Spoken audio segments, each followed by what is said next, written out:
Hi, it's Mark Atwood here. So, just been for a walk up the mountain. Small mountain, but beautiful views, beautiful day. Got some donkeys here. I was on Charlie Ward show yesterday, and I disclosed an idea that I'd had, and this is an idea about the education system, because as a father right now, it's all pretty stressful with what's happening with kids in schools. They are under well, it can only be described as child abuse, you know, masks on, social distancing. The only reason my kids are going is because of their friends. They want to see their friends, and I'm respecting their decision at the moment, but you know, hello, at the moment, but this is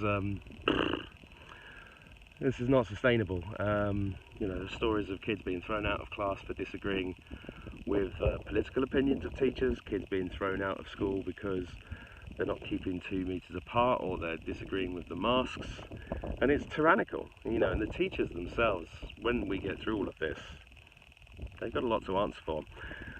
One of the problems is that it's a top-down pyramidical structure. So, like the police, like many doctors and nurses, people within government structures are relying upon their wages to get through. But there's only so far you can go using wages and your career as an excuse for behaving this way, especially towards children.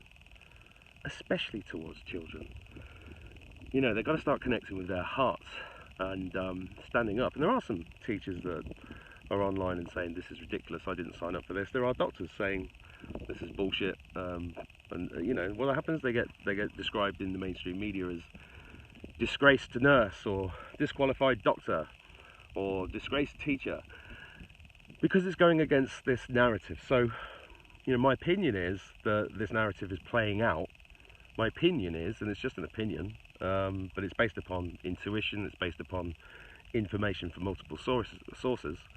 My opinion is that the good guys have already won. They've taken over most of the governments of the world, and they're doing a big cleanup operation, and they can't let the enemy, what's left of the enemy, know what they're up to. So they've got to continue with this almost I mean, I was just up the mountain with a guy walking down saying, we are living in a Monty Python movie.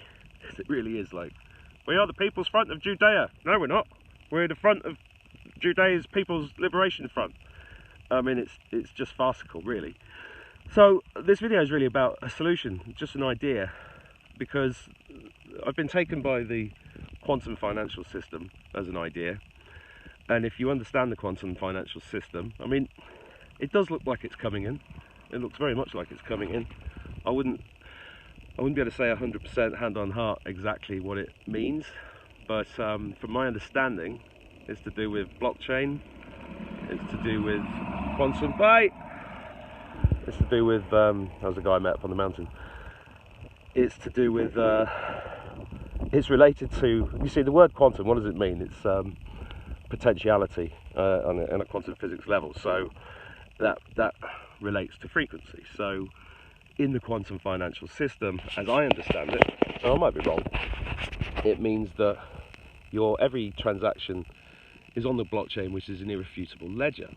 Okay, so this means that the middleman is taken out of the equation, which is why I'm recommending XRP to people as a short-term punt, because if XRP cryptocurrency is being used as the conduit for the international payment system, overtaking the SWIFT system, then this means that the value of XRP is going to go up exponentially, because what instead of it going to the middleman in SWIFT and then traded overnight, and they make money off of that and everything else, and it takes 3, 4, 5 days, sometimes 3 weeks before it lands in your account if you're doing an international transfer. With the quantum system, it will go into XRP, taken out of your currency, transferred into XRP, transferred immediately or very quickly, and then converted again at the other end and into your account. That is incredibly quick, and if you just add that up in terms of the man hours saved, the lack of profits from the middlemen who are taking your hard-earned money and making massive profits on it, you know, and there's billions of transactions per hour worldwide. That's a huge leap forward, you know. So if you can buy some XRP, buy some. There's a link below this video where if you've never bought crypto, just go to the Coinbase link you can literally put your credit card in and buy some XRP. Just hold it. You know, don't buy more than you can afford to lose, because it is a punt. You know, I've bought some. I've recommended my friends buy some, and it may work. You know, it may go to nothing, but because at the moment we're living in a world of guesswork, based upon intuition and putting puzzle pieces together. That's all it is. Nobody's got the definitive answer, and those that have are certainly not going to tell us, because they're in the middle of World War III. So anyway, back to education. I had this vision called the quantum education system, which I briefly mentioned on Charlie's channel yesterday. And I'm just going to kind of explain it here, just so it's said, so there's a public record of me saying it. But I kind of envisage a system where the knowledge has to be true. So at the moment, the knowledge in school that's being taught is not true. They don't teach magnetism, for example. They don't teach anything about the immune system. They teach bullshit about the food chain and the food system and the what's healthy and what isn't healthy. Because you know, if you go and watch Ken Robbins' TED Talk, do schools kill creativity? They certainly do. He makes an extremely good case that schools are a sausage factory and have been for years. Him and George Carlin say the same thing. The great comedian George Carlin, if you've never heard of him, go and look him up. God bless him, I miss him, because he would have had a field day with this stuff. And it turns you into obedient workers, right?